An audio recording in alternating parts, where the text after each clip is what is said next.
6 months na lang. Pasko na naman. At New Year na naman. Hindi po New Year ang ating paksa ngayon, pero nais ko lang ipaalala sa inyo kung ano yung mga experiences noong New Year. Alam natin na medyo binabawasan na ngayon ang mga pagputok, pero hindi pa rin talaga maiwasan na marami pa rin talaga nagpapaputok ng mga grabing pagputok. At isa sa mga napansin ko nung bagong taon na yun, ay isang magulang, isang tatay na talaga namang gusto niyang magpakwela, gusto niyang magpasiklab sa kanyang pamilya at kamag-anakan, bumili siya ng isang paputok. Yung pag-kuitis na pag sumabog sa taas, maraming mga klaseng-klaseng mga kulay. At yun ay kanyang binili. Pinastusan niya ito, pinag-ipunan niya ito, pinaghirapan niya ito hanggang sa umabot ng 1 taon. At pagdating po ng alas 12 ng gabi, New Year, sinindihan na, tinawagan lahat ng kanyang kamag-anakan, kanyang pamilya, maging ang mga kapitbahay. At sinindihan ang kuitis na ito at ang mga tao nakahanda lang, may nagtatakip, may nagtatakip ng bibig, o anong mga reaksyon na, may nakapikit. Pero nung sumindi, masabi ng kuitis, nandun lang sa pinagkatayuan. Sumakit-sit lang yung kuitis at hindi pumailan lang para sumabog. Natigilan ang mga pamilya, kaibigan, kapitbahay na may mga 10 segundo at nagtigilan at saka may nagtawanan. Nakikahiyan, no? Ginasusan. Ang laki ng halaga. Posible pong mangyari ito sa ating pananampalataya. Na maaaring pananampalataya natin, meron tayong pagkahambog, pagmamataas, pakita natin na tayo toong mananampalataya, pero dumating ang kahiyan dahil ang pananampalataya natin ay hanggang sakit-sit lamang. Nais ko po ibahagi sa ating ngayong hapon ang isang tanong. Paano kung faith mo ay sumasakit-sit lang? Paano kung ang pananampalataya mo ay sumasagit-sit na?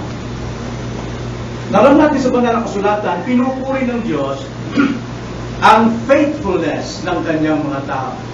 Ano ibig sabihin ng faithfulness? Faithfulness means the exercise of faith. In other words, full of faith. Kapag ang isang mananampalataya ay puno ng pananampalataya, makikita sa buhay niya, siya ay isang matapat, faithful sa kanyang pananampalataya. But God displeases faithlessness. Ibig sabihin, pananampalatayang sumasagit-sit lang. Hindi nalulugod ang Diyos diyan. Kaya sa hapong ito, ang ating tatalakayin ay ang ating tema, mga negatibong bunga ng sumasagit-sit na pananampalataya. Mga negatibong bunga ng faithlessness. Basahin natin ang banal na kasulatan sa Lucas chapter 9, verse 37 hanggang 45, at pagkatapos tayo po ay mananalangin. Luke chapter 9, verses 37 to 42. Nang sumunod na araw, pagbaba nila mula sa bundok, ay sinalubong siya ng napakaraming tao. At may isang lalaki mula sa maraming tao ang sumigaw, "Guro, nakikiusap ako sa iyo na tignan mo ang aking anak na lalaki, sapagkat siya'y aking kaisa-isang anak. Walang ano-ano'y inaalihan siya ng isang espiritu at biglang nagsisisigaw. Siya'y pinangingisay nito hanggang sa bumula ang kanyang bibig. At siya'y binubugbog at halos ayaw siyang iwalayan. Hiniling ko sa inyong mga alagad na palayasin ito, subalit hindi nila kaya." Sumagot si Jesus, "O lahing walang pananampalataya at napakasama, hanggang kailan ako makikisama sa inyo at magtitiis sa inyo? Dalhin mo rito ang iyong anak." Samantalang siya'y lumapit, ay tinumba siya ng demonyo at pinapangisay. Subalit sinaway ni Jesus ang karumaldumal na espiritu, pinagaling ang bata, at isinauli siya sa kanyang ama. Ang salita ng Diyos. Tayo'y manalangin. Minsan pa, Ama, aming hinihiling ang iyong patnubay, ang iyong talinga sa aming pong pagbubulay-bulay ng iyong salita. Nanawa, makita namin ang mga negatibong ibinubunga po ng kawalan po ng pananampalataya. Sapagkat ang kawalan ng pananampalataya ay puros hangin lamang ang laman nito. Bagamat sa panlabas ay mayroong anyo ng katwiran, ngunit tinatanggihan ang kapangyarihan. Tulungan mo kami, Ama, at bigyan mo kami ng katatagan na makapanatili sa sandali po, natitirang sandali namin ang aming pakikinig ng salita bilang aming pagsamba sa inyo. So, ang aming dalangin sa pangalan ng Panginoon Jesus. Amen. Dito po sa ating binasang teksto, ibabahagi ko po sa inyo ang 3 bunga na negatibo sa pananampalatayang sumasagit-sit lamang o sa isang pananampalataya masabi nating walang laman, faithlessness. Una, ang pananampalatayang sumasagit-sit, ito ay kasiyahan ng diablo. Kasiyahan ng diablo. Natutuwa ang diablo dyan. So, unang-una, faithlessness pleases the devil. Nalulugod ang diablo sa pananampalatayang sumasagit-sit lamang. Basahin natin muli ang verse 37 to 40, yung pong kasaysayan. Na sumunod na araw, ito po'y sa unahan, makikita natin na ang Panginoon umakyat po sa bundok, kasama po ang 3 alagad, si Pedro, si Juan, at si Santiago. Sorry, kamali ako. Yung 3 yun, upang manalangin. At sadyang nang iniwan ang ilang mga alagad sa ibaba upang sila ay humarap, ano bang problema na maaaring ang Panginoon hinaharap sila ngayon ang sasagot. Kaya sabi rito, nang susunod na araw, pagbaba nila mula sa bundok, ay sinalubong siya ng napakaraming tao. Marami naghihintay sa kanya. At may isang lalaki mula sa maraming tao ang sumigaw, "Guro, nakikiusap ako sa iyo, natignan mo ang aking anak na lalaki sapagkat siya ay aking kaysa siyang anak." Walang ano-ano'y inalihan siya ng isang espiritu at biglang nagsisisigaw. Siya'y pinangingisay nito hanggang sa pula ang kanyang bibig at siya'y binubugbog at halos ayaw siyang hiwalayan. Hiniling ko sa inyong mga alagad na palayasin ito, subalit hindi nila kaya. Makikita natin dito, unang-una, ang dalawang pananampalatayang sumagit-sit lang o kawalang pananampalataya. Unang-una, makikita natin ang pananampalataya nitong ama. Sumagit-sit ang kanyang pananampalataya. Mayroon bang pananampalataya ito? Lahat ng mga tao mayroong nagsasabing pananampalataya. Pero dito po sa kasaysayang ito, ayon kay Marcos, ipinahayag doon na ang ama na ito ay walang totoong pananampalataya kay Kristo na lumapit sa kanyang mga alagad. Basahin natin ang Mark chapter 9, verse 24, the same context, the same story.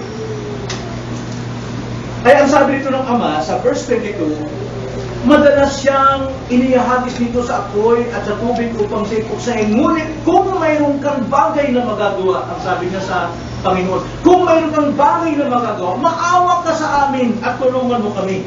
At sumagot ang Panginoon.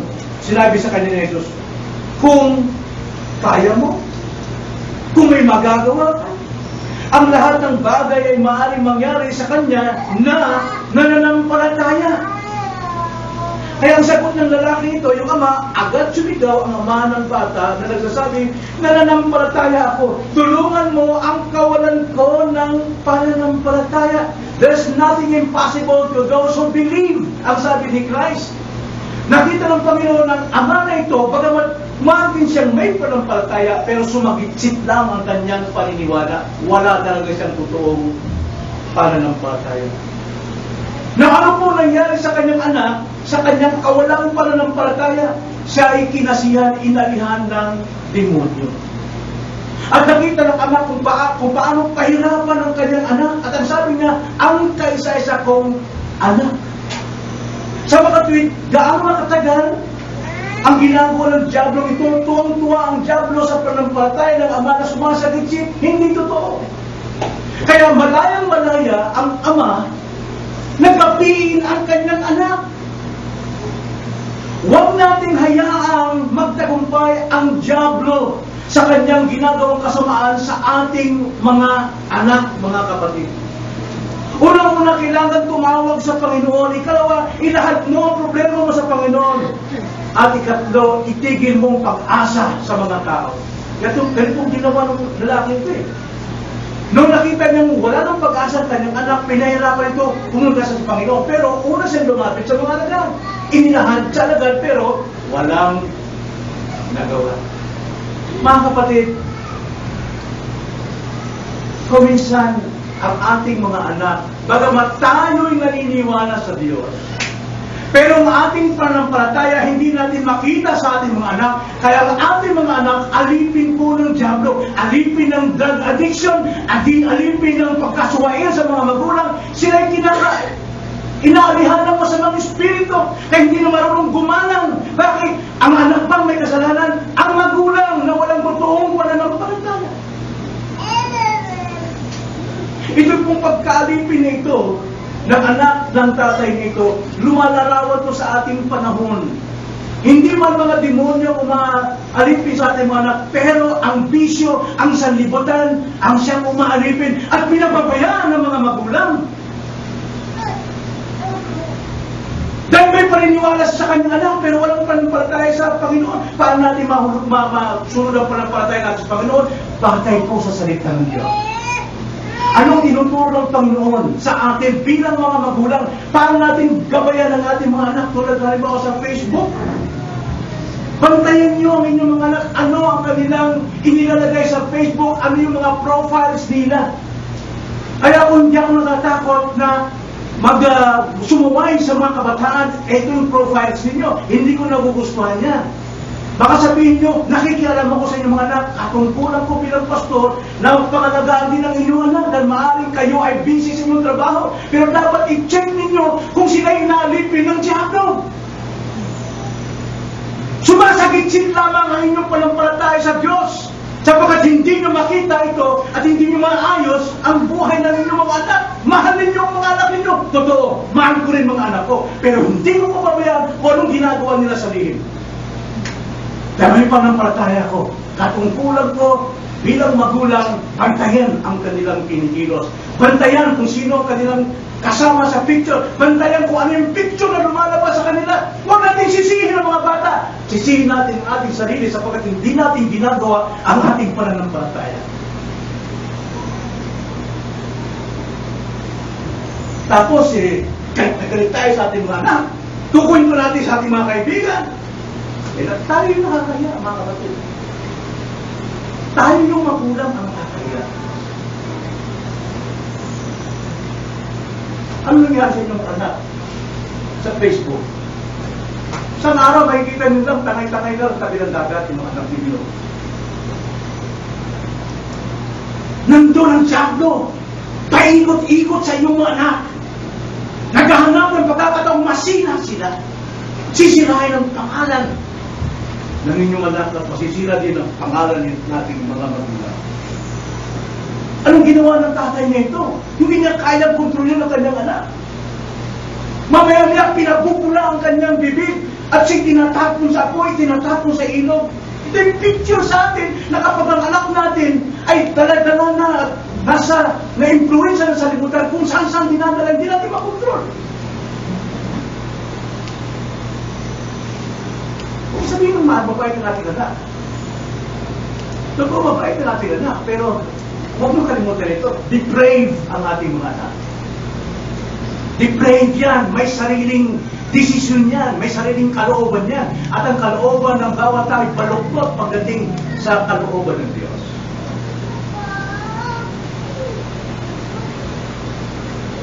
At ang tao ito, lumapit daw siya sa mga alagad ng Panginoon eh. Inilapit ko ito sa mga alagad, pero hindi na kaya. Alam mo, itigil nyo na. Tulad ng tatay nito, itigil niya ang kanyang pagtitiwala sa mga alagad ng Diyos. Dahil hindi lahat ng problema natin maaaring tulungan tayo ng mga alagad ng Diyos. Kailangan talagang dumiretso tayo sa pagtupad sa ating Diyos. Kailangan tayo lumapit doon. Huwag nating mamasamain yung sinabi ko. Huwag tayo lumapit sa mga alagad ng Diyos, sa pastor, sa deacon, sa mga malalagong Kristiyano. Pero huwag natin ibigay ang ating pag-asa dyan. Huwag natin ibigay. Kundi huwag tayong manatili dyan, kundi lumapit tayo kay Kristo. Marami pong mga magulang ngayon na kanilang ibinibigay ang lahat ng pamamahala sa mga teachers. Lalo na Sunday school. Ito, kunwari lang ito. Sister Cecil, bahala ka na sa anak ko ha. Iba ang galing niyan. Talagang matigas ang pulo niyan. Sana puruan mo. Gamitin mo lahat ng paraan mo, Sister Cecil. Opo, opo. Pero hindi na nahulugan doon na ibigay ang lahat ng paraan at pag-asa mo na si Sister Cecil ang siyang makakatugon ng problema ng anak mo. Hindi sa lahat ng panahon. Tsaka hindi niya katungkulan yun. Katungkulan ng magulang. Paano ito supilin? Dahil kung tayo umaasa lamang sa tao, Pastor, kausapin mo nga anak ko, tayo matigas ang ulo niyan. Alam mo, kailangan talaga, kayo talaga makakatulong dyan. Ha? Ang taas naman na expectation mo, hindi ako Diyos. Hindi ako Diyos. Pwede ako magpayo, pero ang totoong magsuping ay magulang. Magulang. Kaya, kung sa tao kayo mag-aasa, magkakaproblema kayo. Sasamang loob ninyo doon sa inasahan yung mga tao na makakatulong sa problema. Actually, problema natin ito mga magulang. Demon possessions sa panahon ni Jesus Christ, tanging si Kristo lamang ang makapagpapalaya. May gumagawa niyan, mga anak ni Skeva. Pero ang sabi ng demonyo, ha? Kilala ko si Pablo, kilala ko si Jesus, pero sino kayo? Kinabayuhan sila ng demonyo at sila'y nagtakbuhan hubad-hubad ang katawan. Dahil hindi sila kilala ng demonyo. Now, tanging ang Panginoon lamang. Demon possession noong time na yon ay walang pagkakaiba po sa ating panahon. Drug addiction, alcoholism, bisyo, makasanlibutan, ayos ng buhok, ayos ng kasubutan.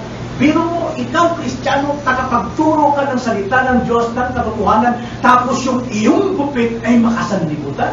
Ay mahirap yata tayo. Mahirap yata tayo. Dapat, sabi ni Pablo, imitate me as I imitate. Kaya hindi ka paniniwalaan ng mga anak mo. Ikaw mismo, tatay, makasanlibutan ng ayos mo, kilos mo, pananalita mo. Kaya huwag mo kami sawayin dito sa uso namin. Ito uso sa eskwelahan. Wala pong pagkakaiba yung demon possession nun sa ating panahon ngayon. At ito ang gustong-gusto ng Diablo. Nasisiyahan ng Diablo kapag ka-faith natin ay sumasakit at hindi totoo. At dito sa ating binasa, mayroon pang isang pananampalatayang sumasagitsik. Kaninong pananampalataya iyon? Verse 14. Hiniling ko sa inyong mga alagad na palayasin ito, subalit hindi nila kaya. Na, kaninong pananampalatayang sumagitsik dito? Pananampalataya ng mga alagad ni Jesus mismo. Alam nyo, dahil sumagitsik ang kanilang pananampalataya, tuloy-tuloy ang pangalipin ng Diablo sa anak ng Ama. Huwag nating hayaang talunan tayo palagi. mayroong hindi magagawa ang mga lingkod ng Diyos na nagagawa at katungkulan ng mga magulang. At dito man sa pangyayari, sumagitsit ang panampalataya ng mga alagad. Kaya nga iniwan sila ng Panginoon eh. Hindi niyo ba nakita yun? Nang umakit ang Panginoon para manalangin, iniwan niya ang ilan ang naiwan doon? 3 yung kasama ni Jesus Christ. So 8 yung naiwan doon. Siyam. At yung 3 kasama, yung 3 kasama natulog pa. Sumagitsit din. Ang sabi ng Panginoon, manatili kayo dito at manalangin kayo kasama ko. Yung siyam naman doon, ay kumituwa sila. Dahil sisend na ng Panginoon sila. Mayroon silang kapangyarihan, naturuan sila. Maaari silang magpalaya sa demonyo. Mayroon silang kapangyarihan. Puro-puro ng panampalataya. Pero tanda natin, mayroon pong hindi magagawa ang mga alagad na tanging magulang at higit sa lahat, ang Diyos ang makakagawa. Ano nung bakit sila iniwan doon? Ba't hindi sinama ng Panginoon nyo? Ano pinsan? Sinasadya ng Panginoon ayon sa ating doctrine about providence of God. Kung minsan iniiwan tayo ng Diyos sa ating sarili upang pagdating sa problema o sa panahon na kailangan natin magdesisyon, alin ang iyong susundin? Yung bang sarili mong puso o yung itinuro mong bilang tinurong panampalataya ng Panginoon? Ganito kung kumilos ang Diyos. Alam natin ito. At halimbawa rito ay si Haring Hezekiah. Si Haring Hezekiah, siya ay, masabi natin, siya po talaga ay isang tao ng Diyos. At siya'y ginagabay ng Diyos. Siya'y sinusunod ng Panginoon. At dahil sa kanyang pagmamataas, pagmamalaki, ano nangyari sa kanya? Malapit na siyang mamatay. Tinawag si Isaiah. Isaiah, puntahan mo si Haring Hezekiah at sabihin mo sa kanya, ihanda mo ang iyong sambayan sapagkat ikay mamamatay na. Anong ginawa ni Hezekiah? Umiyak siya, humagulol siya at nanalangin sa Panginoon at pinalik niya ang kanyang mga ginagawang katapatan sa Diyos. Lord, tingnan mo ang ginawa ko sa iyo. At anong nangyari? Naawa ang Panginoon. Dahil totoo naman talaga, naging mabuting lingkod si Hezekiah. Kaya nga lamang yumabang. Kaya nagkasakit. Kaya sabi ng Panginoon kay Isaias, Propeta Isaias, balikan mo siya at sabihin mo, gagaling ka, durutungan ko pa ng 15 taon ang buhay mo. Yung 15 taon yon, it's a grace. Bonus yun, na 15 taon yun, i-correct yung kanyang kayabangan. Yung kanyang pride na minsan niyang ginawa. Yung pride niya, ay i-correct niya sa loob ng 15 years. Yan yung proseso ng Panginoon sa atin kung tayo itinutuwid, hindi po biglaan. Process. Pero nung nangyari po, nung pinagpala na si Hezekiah, maraming pumunta ng mga taga-Babylonia para magtanong ano yung mga tanda na binigay kay Hezekiah sa lupain nila. Di ba humingi si Hezekiah ng tanda? Paano kung malamang ako'y pagagalingin ng Panginoon? Ang sabi ni Isaiah, ano mamili ka? Yung kanino nung tore ito, paatasin mo, papantin mo.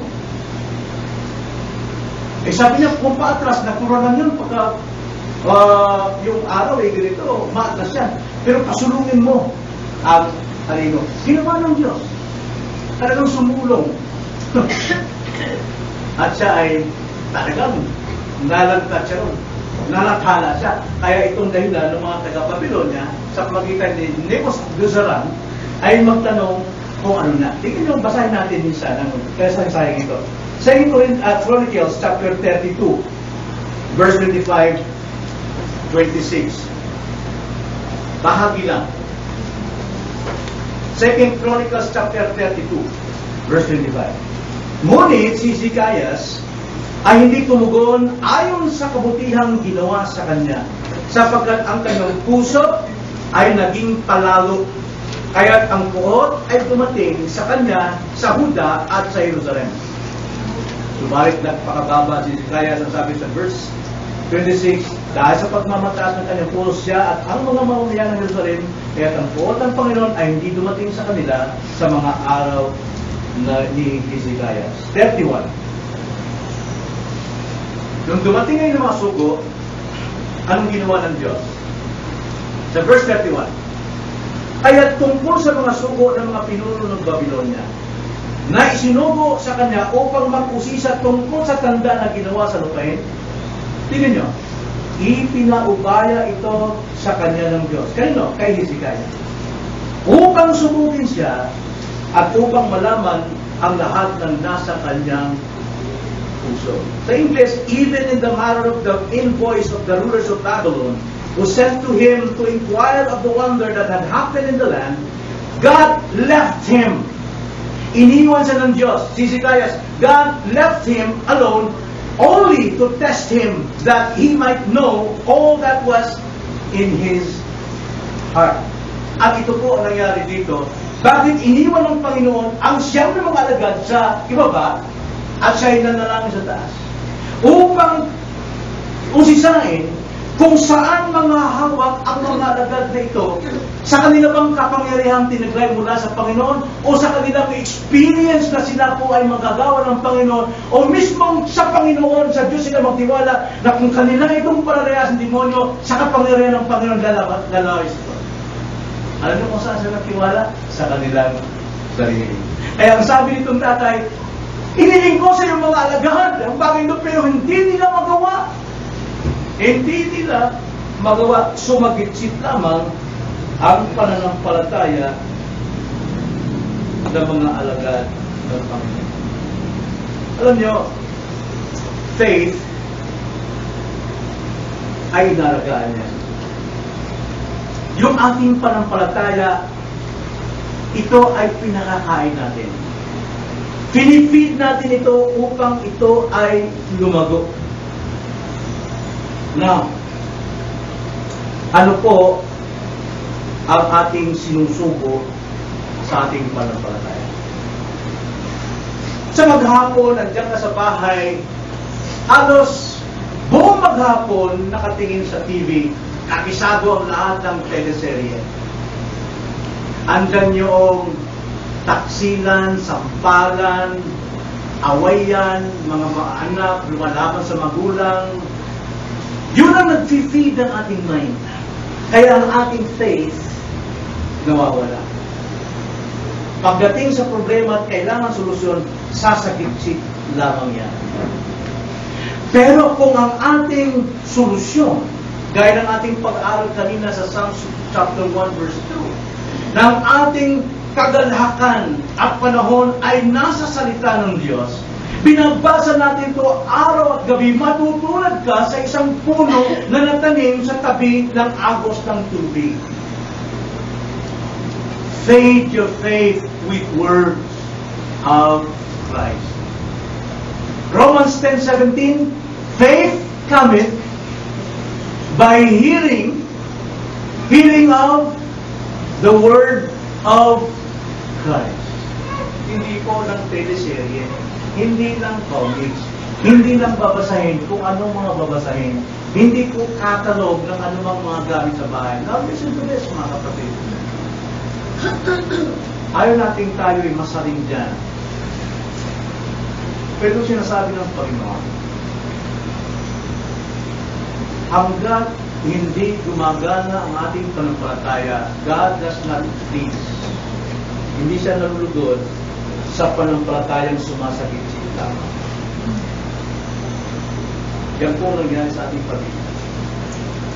So ano po yung negatibong bunga ng faith na sumasagit-sit? Unang-una, faithlessness pleases the devil. Then secondly, faithlessness displeases the Lord. Hindi natutuwa ang Diyos dyan. Nasisiphayo ang Panginoon. Ang pananampalatayang sumasagit-sit ay nakakasiphayo, nakakabigo na expectation ng ating Panginoon. Verse 41 to 42 sa ating text. Sumagot si Jesus, o lahing walang pananampalataya at napakasama, hanggang kailan ako makikisama sa inyo at magtitiis sa inyo, dalhin mo rito ang iyong anak. Ang kausap niya rito ay ang ama at ang mga alagad. Then 42, samantalang siya'y lumapit, ay itinumbas siya ng demonyo at ipinapangisahin. Subalit sinaway ni Jesus ang narumaldumang espiritu, pinagaling ang bata at isinauli siya sa kanyang ama. See? Ano ang reaksyon ng Panginoon sa kanyang mga alagad at sa ama? Ang sabi niya, kayong manlahing walang pananampalataya. Sumikita natin, ang Panginoon ay nagbata ng pagkasiphayo o kabiguan sa kanyang mga tao. Actually, noong maging tao si Kristo, siya'y Diyos na nagkatawang tao at siya'y nabuhay sa mundong ito, dinanas niya lahat ng pagkasiphayo sa lahat ng taong naririto. Hindi na ito bago sa Panginoon. Nakikita niyang kawalang pananampalataya nung siya'y naririto sa mundong ito. Nakikita niya ang mga kalikuan dahil sa kawalang pananampalataya. Para bang sinasabi niya sa mga alagad? Alam niyo, ang problema sa inyo, mga alagad ko, kayo ang nakaakay ng sanlibutan at hindi kayo ang nakakaakay ng sanlibutan. Nasisipayo ang Panginoon kapag ang ating faith ay sumasagip-sip. Na sinasabi ng Panginoon, alam niyo nangyari sa inyo dito, mga lahing walang pananampalataya, ang hulma ng sanlibutan ang humuhulma ng inyong isipan. Yun ang sinabi rin sa ating kanina sa Romans 12 verse 2. Do not let the world conform you, but be transformed. Kayo ay magbago by the renewing of your heart, that you may be able to discern what is good and what is right, nang sa ganon, malaman ninyo kung ano ang kalooban ng Diyos. At pagkatapos, sa verse 42, sinabi rito, samantalang siya'y lumalapit, ay tinumbas siya ng demonyo.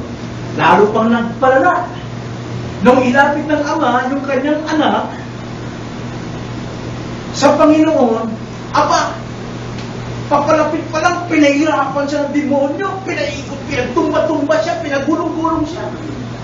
At hindi ito basta na parang nasa isipan natin. Mahirap ito, pinahirapan ang bata rito, na talagang gusto siyang sirain ng demonyo. Pero tinatinag ang Panginoon dyan, sapagkat sinaway ng Panginoon ang karumalduman na espiritu. Hindi yung bata ang sinaway, kundi yung karumalduman na espiritu.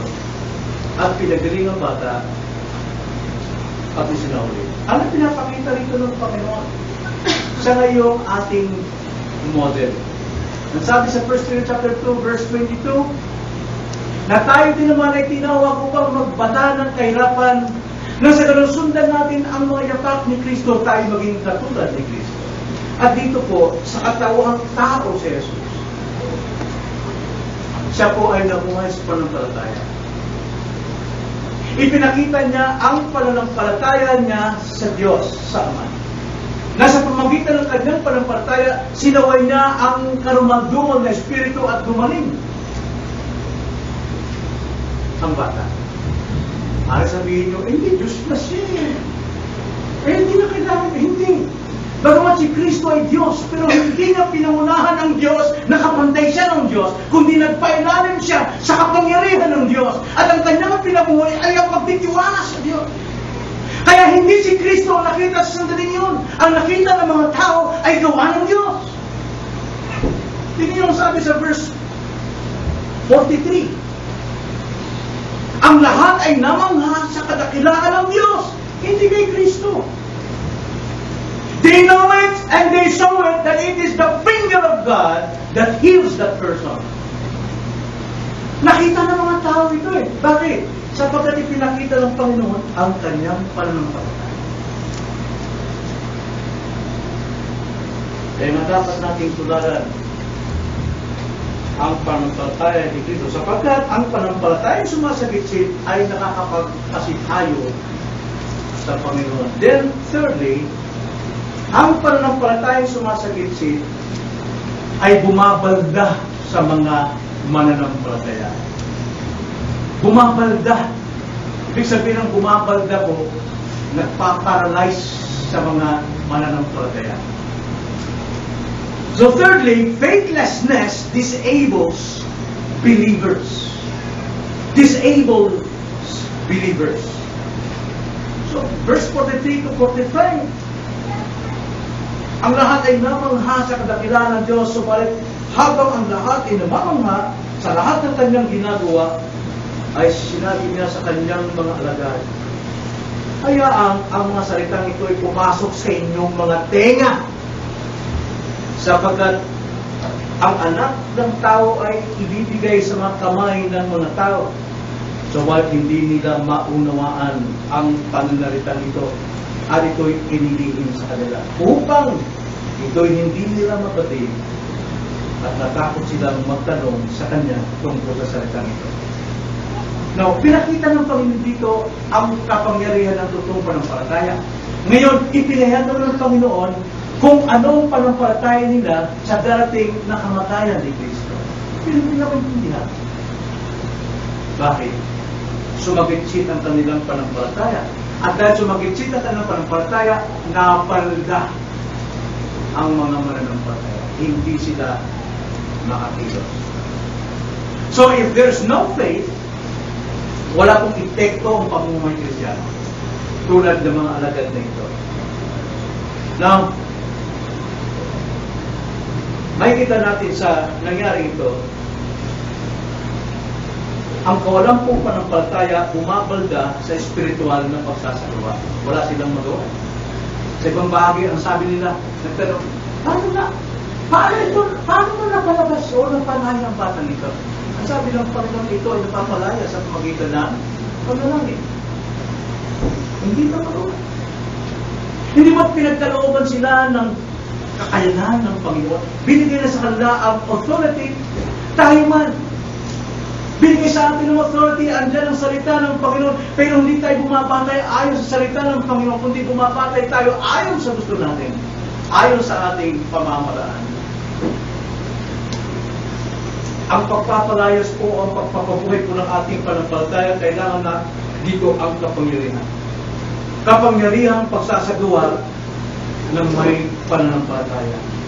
Alam nyo, maaaring sabihin ko sa inyo, ilan dyan sa inyo, o marami sa inyo, maaaring sasabihin na, kaya kong mag-preach dyan. Kaya kong tumayo dyan sa katayo ni Pastor Boy. Kaya kong mag-share. Kaya kong paliwanag ang Bible na ito. Maaari. Pero sabihin ko sa iyo, hindi ako makakapagpangalo dito kung wala kong pananampalataya. Hindi ako makapagpapaliwanag ng salita ng Panginoon kung hindi bunga na ng pananampalataya. Dahil ang pananampalataya po, it pleases the Lord. Pero kung magsasalita ko, anong gusto kong sabihin sa talaga, hindi yung pananampalataya, kundi yan ay kayabangan. Kaya ano mang magagawa mo, dahil ginagawa mo para sa Panginoon, hindi mo nagawa yun dahil sa iyong sariling lakas.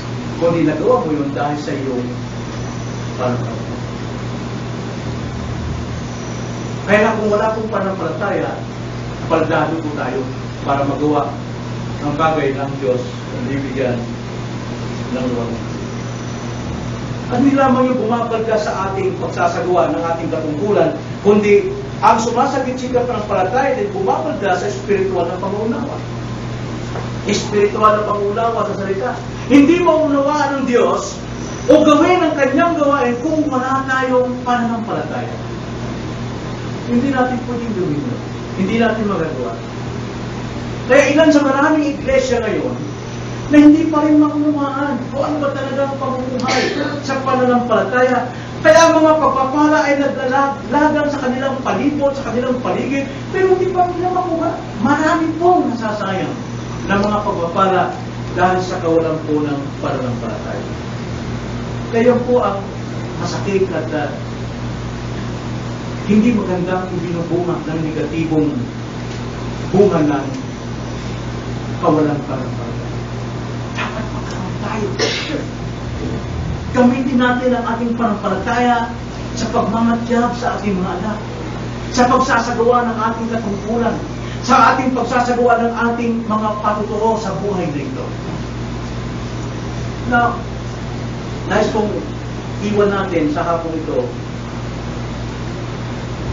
ang katotohanan. Na unang-una, ang pananampalataya ay laging kinalulugan ng Diyos. Ang Diyos ay nalulugod sa mga taong namumuhay sa pananampalataya. Ang sabi sa Hebrews chapter 11 verse 6, it is impossible to please God without faith.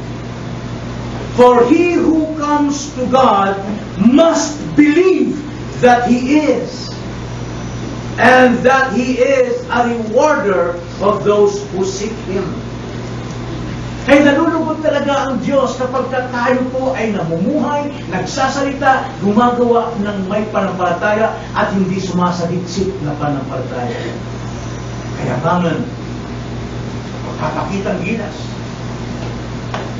Kailangan ang kababaan, kakalmahan, katotohanan, kaseryosuhan na tumutugon sa kalooban ng Panginoon. Iwasan na natin. Lumago na tayo. Huwag tayo mag-isip baka sa kayabangan, sa kasamaan. Bumaba na tayo. Kaya, kaibigan, kung kinalugdan ng Diyos ang panampalataya, naglatag ka na naman ang iyong panampalataya sa buhay. Mayroon ka bang panampalataya na ikaw ay maliligtas ni Kristo? O nagtitiwala ka sa iyong sarili, sa iyong paraan, sa iyong panahon kung kailan gusto? Kailan man sabihin ko sa iyo, hanggat hindi ka sumasampalataya, hindi mo magagawang lumapit sa Kanya. At hindi mo magagawang maligtas ka sa iyong pananampalataya. Dahil tanging ang Panginoon ang magliligtas sa magitan ng totoo mong pananampalataya. At mga kaibigan, kapatid, anong pinakakain ninyo sa inyong pananampalataya? Teleserye? Ano ba? Mga nakakatuwa. Nag-i-enjoy ka pag itong pinapanood mo, Facebook, text messages, yung bang nag-feed ng faith? Wala po ibang makapag-feed niyan kundi ang Word of God. Salita lamang ng Diyos ang makakatulong niya.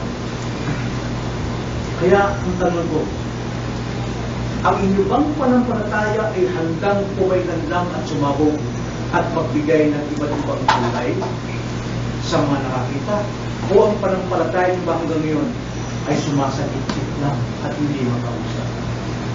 Nawag na po, handa pong sumabog ng magagandang bagay ang ating pananampalataya habang tayo na rin sa Diyos. Tayo ba naman? Opo, Panginoon, marahil kami po mga puso, sinasabi namin na kami po matagal nang mananampalataya sa inyo, bakit kailangan pa kami tulungan ng ganito? Opo, sapagkat kami po ay may kasalanan pang nakitira. At ang kasalanan ito ang nagiging sanhi kaya kami lumalayo sa katotohanan. At kaya kami nanlalamig gawin, Panginoon, ang aming pananampalataya. Kaya sa tuwing kami nagpapahayag ng aming pananampalataya hanggang pagsagitsit lamang at hindi talaga makita ang totoong gawa. Kaya tulungan niyo kami, Panginoon, na aming may sagawa ito. Una po sa aming pamilya, sa aming mga anak, na makakaturuan namin mamuhay sila alinsunod po sa iyong katotohanan at sa iyong kabanalan upang sila man ay lumakad sa liwanag ng katotohanan. Nang sa ganoon, maiwas sila sa tiyak na kapamakang nakaabang sa kanila na parang leon na handang sumakbal sa kanilang kabataan at lurayin sila sa kasamaan, kahihiyan at kasasandakang kapamakan. O Panginoon, tulungan niyo kami na maipamuhay namin ang pananampalatayang ito sapagkat ang pananampalataya lamang ang siyang aming panangga, ang aming shield laban sa mga nagliliyab na palaso ng kaaway.